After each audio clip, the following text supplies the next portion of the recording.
Hyderabad central university భూములను పర్యవేక్షించేందుకు పాటుపడుతున్న విద్యార్థులపై కాంగ్రెస్ ప్రభుత్వం చేస్తున్న అణచివేతను అడ్డుకోవడం, యూనివర్సిటీ భూములను అమ్మకాన్ని వ్యతిరేకించడం కోసం బయలుదేరిన భారతీయ జనతా పార్టీ ఎమ్మెల్యేలు, బీజేవైఎం నాయకులు, ప్రజాప్రతినిధులు సాంఘీభావం తెలిపారు.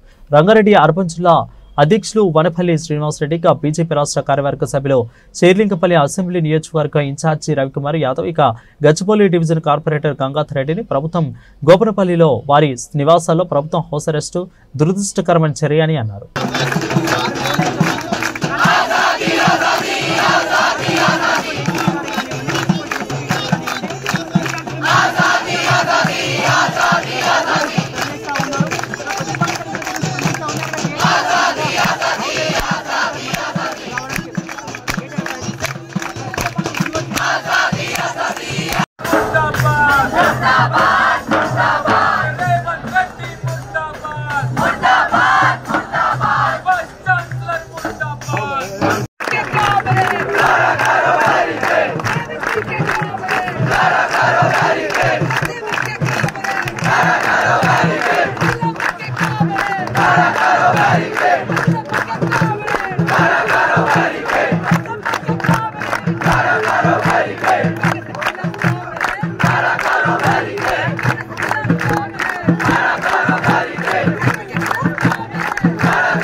హైదరాబాద్ సెంట్రల్ యూనివర్సిటీ దగ్గరికి రావడం జరిగింది. ఈ నేపథ్యంలో ఇక్కడ కేంద్ర రాష్ట్ర ప్రభుత్వాలు 400 ఎకరాల భూమిని తామే కబ్జా చేశామని చెప్పేసి కోర్టు నుండి తప్పుడు నోటీసులు జారీ చేసి ఇక్కడ స్టే తీసుకొచ్చినట్టు స్టూడెంట్ కూడా చెప్పడం జరుగుతున్నది.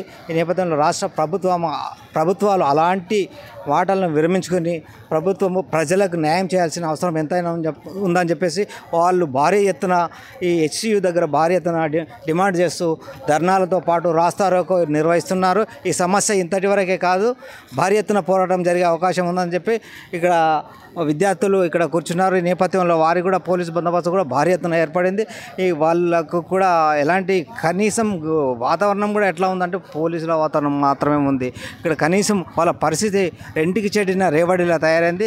కేంద్ర రాష్ట్ర ప్రభుత్వాలు తక్షణమే చర్య తీసుకొని వాళ్ళ 400 ఎకర్స్ ల్యాండ్ వాళ్ళు తిరిగి ఇవ్వాలని చెప్పేసి డిమాండ్ చేస్తున్నారు. ఆ స్టూడెంట్స్ వాళ్ళను మళ్ళీ అడిగి తెలుసుకుందాం. క్యాంపస్లో 400 ఎకరాలని ఈ కాంగ్రెస్ గవర్నమెంట్ ఆక్షన్కి వేసేస్తుందండి. ఇక్కడ ఎన్నో మంది జీవరాశులు ఇక్కడ నివసిస్తున్నాయి. అలాగే పికాక్ లేక్, బఫెలోలో ఇక్కడ ఎన్నో వాటర్ బాడీస్ ఉన్నాయి. మాకు ఇక్కడ జింకలు, పక్షులు ఎన్నో ఉన్నాయన్నమాట. అలాంటిది ఇంత మంచి సిటీ మధ్యలో ఉన్న ఇంత బయోడైవర్సిటీని ఇలా పాడు చేయడం కానీ, ఇలా స్టూడెంట్స్ తెలియకుండా జేసీబీలు తీసుకురావడం కానీ, స్టూడెంట్స్ మీద ఇలా పోలీసుల మీద జులుం చూపించడం కానీ, ఇవన్నీ మా డెమోక్రసీని చాలా దెబ్బతీస్తున్నాయి. అదే కాదు, ఇక్కడ ఏమీ రౌడీలు, గుండాలు కాదు, పిహెచ్డీలు, ఎంఏలు, పోస్ట్ గ్రాడ్యుయేట్లు చదువుతున్న స్టూడెంట్స్ వీళ్ళందరూ వచ్చే నెలలో పరీక్షలు పెట్టుకొని ఈ సొసైటీ కోసం, ఈ ఎన్విరాన్మెంట్ కోసం, క్యాంపస్ డెమోక్రసీ కోసం, జనాల కోసం పోరాడుతున్నారు. వాళ్ళనేమో ఒక రౌడీలు, గుండాల్లాగా పోలీసులు వచ్చి కొట్టడాలు, వ్యాన్లో తీసుకెళ్ళడాలు, ఎఫ్ఐఆర్లు పెడదామని బెదిరించడాలు. అదే కాకుండా ఇంకెక్కడ మేము ప్రొటెస్ట్ చేస్తుంటే ఇంకా వెనకాల క్యాంపస్లో జేసీబీలు చెట్లను కొట్టేస్తున్నారు. నిన్న రాత్రి అయితే జింకలు గుమ్ముగూడి అసలు ఎక్కడికి వెళ్ళాలో తెలియక నెమ్మలేకంగా ఏడుస్తున్నాయి, పక్షులన్నీ పోతున్నాయి. అసలు ఏమనుకొని ఇలాంటివి చేస్తున్నారో మాకు అర్థం కావట్లేదు. అదే కాకుండా సరైన సమాధానం మా అడ్మిన్ నుంచి రావట్లేదు, రిజిస్టర్ నుంచి రావట్లేదు. 3 రోజుల నుంచి స్టూడెంట్ యూనియన్ స్టూడెంట్స్ అందరూ క్లాసులు మానేసుకొని ఆకలిని ఆపుకొని ఇప్పుడు 2 అయింది.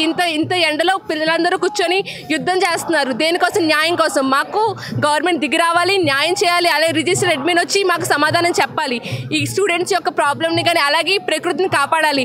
ఆ ప్రకృతిని కాపాడాలంటారు, చెట్లు కొట్టేస్తారు. నీళ్లు కావాలంటారు, చెట్లు పొల్యూట్ చేస్తారు. ఇలాంటివన్నీ చేస్తే రేపు పొద్దున్న ఇప్పుడు మంచినీళ్ళు కొనుక్కున్నట్టు ఊపిరిని కూడా కొనుక్కోవాల్సి వస్తుంది మనం. అందుకని మీడియా వాళ్ళందరూ స్టూడెంట్స్కి సపోర్ట్గా నిలిచి ఈ ఇష్యూని ఇంటర్నేషనల్ లెవెల్ వరకు తీసుకెళ్ళి మాకు జస్టిస్ చేసి 400 ఎకరాలని అసలు ఈ హెచ్యూ క్యాంపస్కే ఒక రిజిస్ట్రీ ఇచ్చి అలాగే మా ఫైట్స్ కోసం పోరాడి మాకు న్యాయం చేయాలని కోరుకుంటున్నాం. నిన్న పోలీసులు అలా జులుం చేశారు. స్టూడెంట్స్ని ఎత్తుకొని వ్యానుల్లో పడేసుకొని 7-8 పోలీస్ స్టేషన్లో తీసుకెళ్ళి ఎప్పుడో రాత్రి తీసుకొచ్చారు. 2 పిల్లల మీద ఎఫ్ఐఆర్ ఫైల్ చేశారు. ఆడపిల్లలను చూడకుండా కూడా వాళ్ళ మీద జులుం చేశారు. అలాగే కాకుండా హెల్మెట్లతో లాఠీలతో కొట్టారు స్టూడెంట్స్ని. వాళ్ళందరూ దెబ్బలతో గాయాలతో వచ్చారు. సాయంత్రం పూట రాత్రి వరకు వాళ్ళు వచ్చేంత వరకు ఇక్కడే స్టూడెంట్స్ ప్రొటెస్ట్ చేశారు మెయిన్ గేట్ దగ్గర. అలాగే 2 స్టూడెంట్స్ ఇంకా జైల్లోనే ఉన్నారు. మాదాపూర్ పోలీస్ స్టేషన్లో ఉన్నారు. ఇంకా 50 మంది స్టూడెంట్స్ని తీసుకెళ్లారు. అదే 50 మంది స్టూడెంట్స్నే కాక డీటైన్ చేసి 2 పోలీస్ స్టేషన్లో ఉంచారు. బలవంతంగా పేర్లు తీసుకొని బలవంతంగా సంతకాలు చేసుకొని ఇంకెప్పుడు ఇలాంటి గొడవల్లో ఉండవని చెప్పి అడిగారు. బలవంతంగా స్టూడెంట్స్ దగ్గర తీసుకున్నారు.